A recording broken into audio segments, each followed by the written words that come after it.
মানুষ তো বাঁচেই স্বপ্ন নিয়ে, যে আমি এরকম ছিলাম, আমাকে ওই জায়গায় যেতে হবে। মানুষ তো বাঁচেই একটা উদ্দেশ্য নিয়ে, গন্তব্য নিয়ে। আপনার লাইফের একটা গন্তব্য আছে, আপনি এই জিনিস অ্যাচিভ করতে চান এবং আপনি সেই পথে হাঁটছেনও, পরিশ্রম করছেন। আল্লাহ চাইতে একদিন আপনি অ্যাচিভ করবেন ইনশাআল্লাহ। কিন্তু যার লাইফে কোনো গোলই নেই, তাদের কি হবে? উম্মাহ আজকে এরকম একটা অবস্থায় আসছে। আমি এখানে আমভাবে সবার কথা বলছি না। যাদের স্বপ্ন দেখার তারা ঠিকই দেখছে, যাদের কাজ করার তারা ঠিকই করছে, তারা কেউ বসে নাই। যাদের জীবন দেওয়া তারা ঠিকই দিচ্ছে, যাদের প্রতিবাদ করার তারা ঠিকই করছে, যাদের জালেমের এগেইনস্টে দাঁড়ানো তারা দাঁড়াচ্ছে কিনা? সারা ওয়ার্ল্ডে যাদের এই জজবা আছে তারা ঠিকই কাজ করছে। আমি আমভাবে সবাইকে বোঝাই নাই, মেজরিটিকে বোঝাচ্ছি। তো যাদের কাজ করার তারা তো করছে, এবং যারা সফল হওয়ার তারা তো হবে ইনশাআল্লাহ।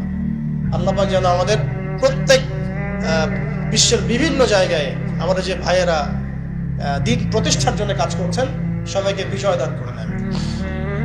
এখন সময় আমাদের হাতে অল্প, আমি শেষ করবো এখান থেকে। এখানে আসেন, আমি যে কথাটা বলতে যাচ্ছিলাম যে সিরাতের আদলে নবী সাল্লাল্লাহু আলাইহি ওয়াসাল্লাম এইভাবে দাওয়াতের কাজ করার পরে সবর করে, ধৈর্য ধরে, প্রয়োজনে হিজরত করে, তারপরে আবার মদিনা রাষ্ট্র কায়েম করেছেন। তারপরে দাওয়াতের সাথে সাথে জিহাদ, কিতাল এগুলোর মধ্য দিয়ে তিনি পুরা মক্কা বিজয় করলেন, এবং মক্কা বিজয়ে এই যে ভিত্তি, এর উপর দাঁড়িয়ে পুরা আরব বিজয় হলো, এবং এই ভিত্তির উপর দাঁড়ায় 4 খলিফা 30 বছর শাসন করলেন, তাই না? তখন কি ইসলাম এরকম সংকুচিত অবস্থায় ছিল, দুর্বল অবস্থা ছিল? মোটেই না।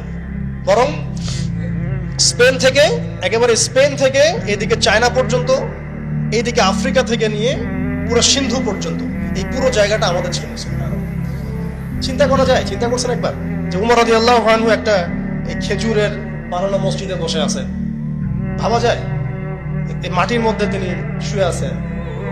রোমান সম্রাটের একজন দূত এসে দেখলো তিনি মাটিতে শুয়ে আছেন, দুপুরবেলা রেস্ট নিচ্ছেন। আর তার বাহিনী এদিকে পৌঁছে গেছে একেবারে শাম পর্যন্ত, এদিকে পৌঁছে গেছে পারস্য পর্যন্ত। ভাবা যায় এগুলা? ওসমান রাদিয়াল্লাহু আনহুর সময় একদম সাইপ্রাস দ্বীপপুঞ্জ থেকে শুরু করে বাকি সব বিজয় হয়েছে। উমাইয়াদের সময় দেখা গেছে একদম স্পেন থেকে নিয়ে এদিকে চায়না পর্যন্ত, আর বললো আফ্রিকা থেকে নিয়ে সিন্ধু পর্যন্ত বিজয় হয়েছে। আব্বাসীয়দের সময় হয়েছে। এইভাবে প্রায় 1250 বছর আমরা ওয়ার্ল্ডকে শাসন করছি।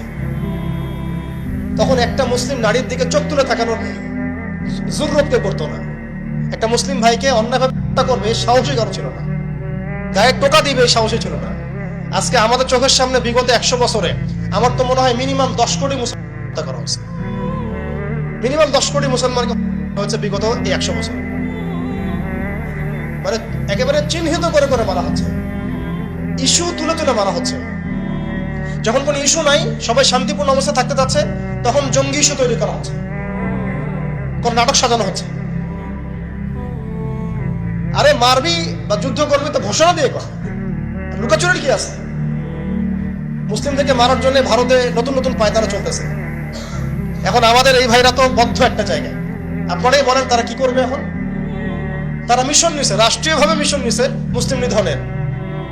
এখন এই ভাইদের কোনো রাষ্ট্র নাই, কোনো জামায়া নাই, কোনো আমির নাই, কোনো এদাদ নাই, কোনো জিহাদের কোনো মানে ওখানে অবস্থাই নাই করার মতো তাদের, তাই না?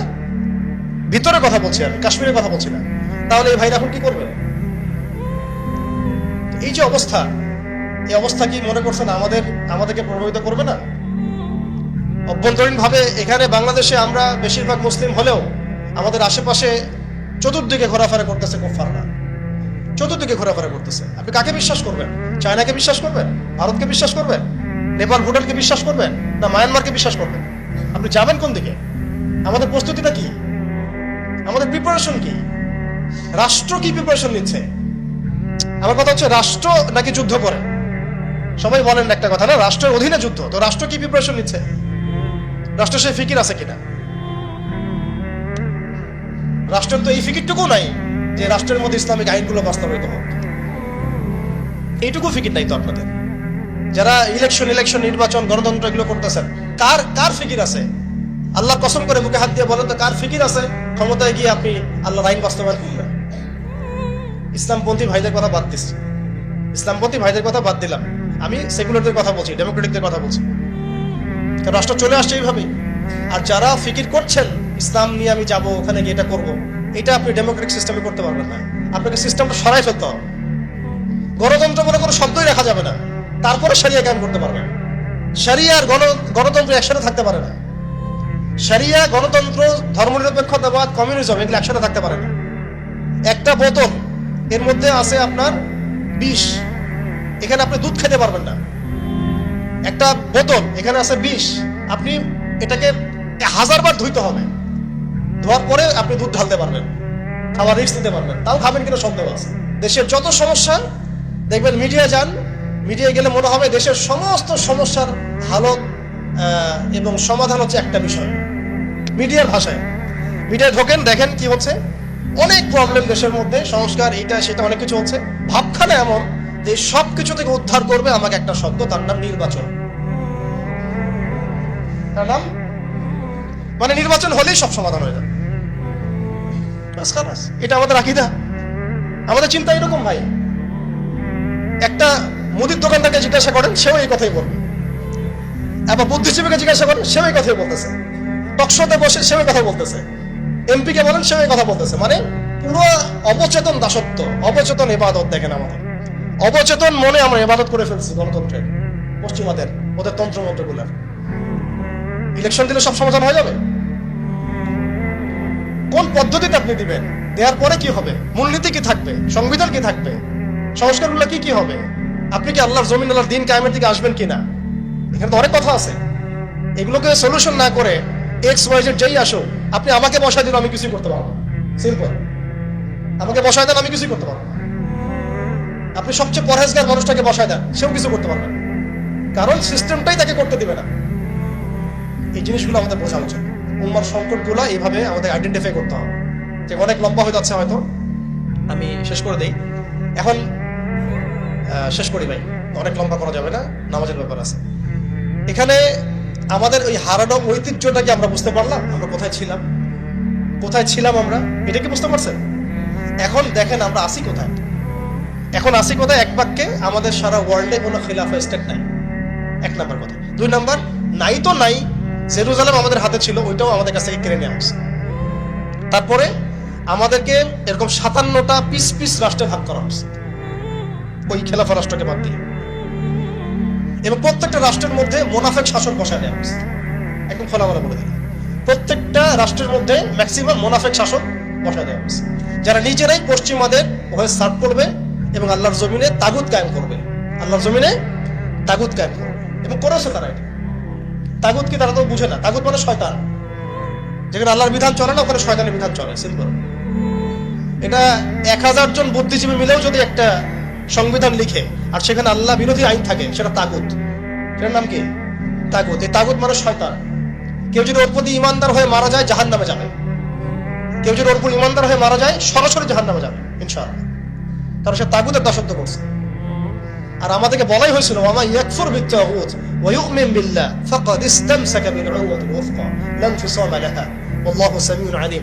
সূরা বাকারায় 256 নম্বর আয়াত পড়ে দিন, বাসায় গিয়ে আয়াতুল কুরসির পড়ে আছে। তাগুতকে কুফরি না করা পর্যন্ত কেউ মুমিন হইতে পারবে না। তাগুতের সাথে কুফরি না করা পর্যন্ত কেউ মুমিন হইতে পারবে না, এটাই বাস্তব। এখন এইভাবে আমাদেরকে ভাগ করা হয়, মুনাফিক শাসক বসায় দেওয়া হয়। শুধু তাই না, প্রত্যেকটা কান্ট্রির মধ্যে ওই 4 দেবতা 5 দেবতা ঢুকাই দেওয়া হয়েছে, ওই যে বললাম আগে। তারপরে একটা একটা ডিপার্টমেন্ট ধরে ধরে তারা ধ্বংস করছে, একটা একটা ডিপার্টমেন্ট ধরে ধরে। রাজনীতি ধ্বংস করছে, ইসলামিক রাজনীতি সরাই দিয়েছে। অর্থনীতি ধ্বংস করছে, সুদ ঢুকাই দিয়েছে। তার মধ্যে ঘুষ আছে, ইনফ্লেশন আছে, দুর্নীতি আছে, এগুলো তো আছেই। তারপরে সমাজের যে আমাদের ব্যাপারগুলো, সমাজের নীতি নৈতিকতার বিষয়গুলো দেখেন একেবারেই উঠাই দিচ্ছে দিন দিন। সমাজকে ধ্বংস করছে, অর্থনীতি ধ্বংস করছে, রাজনীতি ধ্বংস করছে, মিডিয়াগুলো ওদের হাতে নিয়ে নিছে। মিডিয়া হাতে নেওয়া মানে হচ্ছে, মানে দিনকে ওরা রাত বানাই দেবে, রাতকে দিন বানাই দেবে। আর আপনারা তাদেরকে এত বিশ্বাসও করেন, অনেকে একটু ইসলামিক নিউজ করলে আপনারা এত বিশ্বাসও করেন। আসার সময় যে আমরা মাওয়াদি আসলাম, ওখানে দেখবেন একটা পোস্টার আছে বড় করে, সেটাতে লেখা আছে যে ওই যে আবু সাইদের ছবি দেওয়া আছে, দিয়ে আছে কি নতুন বাংলাদেশে স্বাগতম না এরকম কিছু একটা, নিচে লেখা আছে প্রথম আলো। দেখেন এদের চরিত্র দেখেন। এরা বিগত প্রায় শুরু থেকে এরা আজ পর্যন্ত এই তাগুতের সার্ভ করছে, ভারতের দালালি করছে, ফ্যাসিস্টের দোষর ছিল। এরা আমাদেরকে জঙ্গি বানাইছে, এরা বহু মানুষকে কারাগারে পাঠাইছে, এরা বহু মানুষের গুমের জন্য দায়ী, খুনের জন্য দায়ী, হত্যার জন্য দায়ী, ফাঁসির জন্য দায়ী। এরা আবার পাল্টি মারলো পরিবর্তিত বাংলাদেশ। দেখছেন, এই হচ্ছে মিডিয়া অবস্থা। প্রত্যেকটা মিডিয়া ওরা হাতে নিয়ে নিছে, এবং এর সাথে প্রযুক্তিগত উন্নয়ন। আমি তো বলছিলাম যে মানে আমাদেরকে এইভাবে মনিটর করা হতো যে আমাদের ফোনে যদি আপনি একটা কল দেন, মেসেজ করেন, তাহলে আপনি ট্রেস হয়ে যাবেন। এইভাবে মনিটর করা যায়। আপনি গোপনে আপনার স্ত্রীকে কি বলছেন সেটা তারা শুনতেছে আরিফেতে। এখন প্রশ্ন হচ্ছে যে এই ওদের যে মানে অগ্রগতি, আমাদের যে অধঃপতন, এই জিনিসটার জন্য কি শুধু তারাই দায়ী না আমরাও দায়ী আছি? শুধু কি তারাই দায়ী না আমরা দায়ী আছি? আমরা আমাদের আগে দোষগুলো খুঁজে বের করব, আমরা নিজেরা আমাদের আগে ল্যাকিংস গুলোকে খুঁজে বের করব। আপনি দেখবেন, খুঁজতে থাকেন, প্রথম ল্যাকিংস পাবেন আপনি, আমি, বেশিরভাগ মানুষই জীবনের মৌলিক উদ্দেশ্য থেকে সরে গেছে। আমরা দুনিয়াদার হয়ে গেছি ভাই। আমরা এই দুনিয়াতে এইভাবে থাকার জন্য আসি নাই। আল্লাহ পাক আমাদেরকে পাঠাইছেন এই দুনিয়াতে দুইটা কাজ দিয়ে।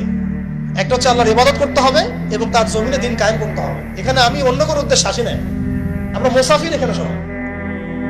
আল্লাহ পাক বলেছেন, ওয়া মা খালাকতুল জিন্না ওয়াল ইনসা ইল্লা লিয়াবুদুন। আর ইন তানসুরুল্লাহ ইয়ানসুরকুম ওয়া ইউসাব্বিত আকদামাকুম ওয়া লা তামুতুন্না ইল্লা ওয়া আনতুম মুসলিমুন। কতগুলো আয়াত আছে। ইন্নাল্লাহা লা ইউগাইয়িরু মা বিকওমিন হাত্তা ইউগাইয়িরু মা বিআনফুসিহিম।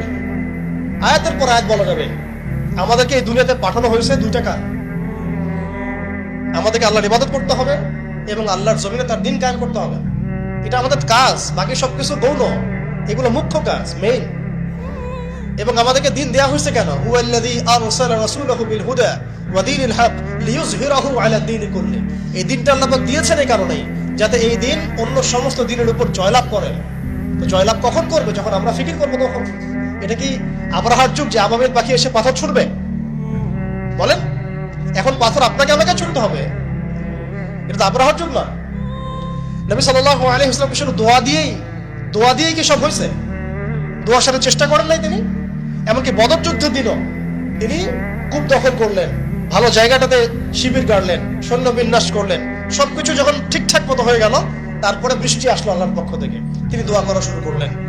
এই দোয়ায় আল্লাহ পাক ফেরেশতা নাযিল করলেন। তাহলে কি আমাদের কাছে একমুখী না সবকিছু করতে হবে? এখন আমাদেরকে এই ল্যাকিংস গুলোকে খুঁজে বের করতে হবে। আমাদের ল্যাকিংস কোথায়? এই ইমানের দুর্বলতা, জীবনের উদ্দেশ্যে দুর্বলতা। আমরা দুনিয়াদার হয়ে গেছি, ভোগবিলাসী হয়ে গেছি, আমরা আমাদের ঐতিহ্য ভুলে গেছি, আমাদের শেকড় ভুলে গেছি, আমলে ঘাটতি হয়ে গেছে, হারামখোর হয়ে গেছি, আমরা জেনাকার হয়ে গেছি, আমরা ফ্রি মিক্সিং করতেছি, পরকীয়া করতেছি, ঘুষ খাচ্ছি, দুর্নীতি করতেছি, সুদ খাচ্ছি। আমরা করতেছি এগুলো পশ্চিমারা করতেছে না। আমাদের ল্যাকিংস গুলোকে আমাদেরকে দূর করতে হবে। ইলমের ঘাটতি হচ্ছে, আমলের ঘাটতি হচ্ছে, আলেমদের সাথে সহবত নাই, তাসকিয়া নাই, পড়াশোনা নাই। কি করতেছি ভাই আমরা? আসলে কি জন্য আসছি আর কি করতেছি? এইখান থেকে ভবিষ্যৎটা হচ্ছে এই যে ইনশাআল্লাহ এই দিন বিজয় লাভ করবেই।